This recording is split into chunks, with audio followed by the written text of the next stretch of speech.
নবী আমাদের হারুন সহ মহানগর অনেকে আমাদের অঙ্গ সংগঠনেরও যারা এখনো জেলে আছে বা এখন আমরা যারা অনেকেই মামলার রায় হয়ে গেছে, রায় হয়ে যাওয়ার পরে কোর্টে সারেন্ডার করার পরে তাদেরকে জেলে পাঠিয়ে দিতেছে।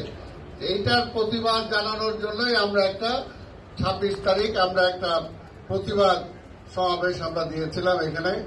সেই ব্যাপারে আপনাদের মধ্যে থেকে অনেকে আসছে, কথা বলছেন, আমাদের মহানগরীও বলছেন, আমাদের ওইলিশার যারা এরাও বলছেন যে এখন গরমটা একটা প্রচন্ড তাপদাহ চলতেছে, যেটা আসলে দাঁড়ায় থাকাই একটা মুশকিল হচ্ছে। এই কারণে আমরা আপনাদের সবার আগে আমরা মহানগরী বসছিলাম অঙ্গ সংগঠন সহ, সেখানে আমরা আলোচনা করছি যে আমরা প্রোগ্রাম আমাদের ঠিক থাকবে, তবে আমরা কয়েকটা দিন পিছাই দিব। ঠিক আছে আপনারা একমত আছেন আপনারা? কারণ নাহলে এটা রিস্ক হয়ে যায়।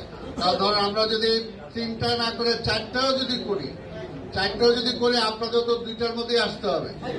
তারপরে আবার দেখা গেল আমরা মিছিল করবো। মেইনলি আমাদের প্রোগ্রামটাই ছিল সমবেত হয়ে 2-1 বক্তব্য দেওয়ার পরে আমরা একটা মিছিল করব। মিছিল করলেও তো এটা একটা ইসের ব্যাপার, তাই না, গরমের। কাজেই এই প্রাকৃতিক কারণে আমরা এটা কয়েকটা দিন পিছিয়ে দিলাম। প্রোগ্রাম আমাদের ঠিক থাকবে এবং আমরা এটার পরে আমাদের অঙ্গ সংগঠন যারা আছেন আপনারা একটু আমরা তো জয়েন করবার আমরা মহানগরী বসছি, অঙ্গ সংগঠন সবাই সেই সময় ছিল না।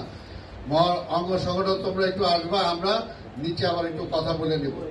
এটা হলো আমাদের সিদ্ধান্ত। কি সিদ্ধান্তটা ঠিক আছে?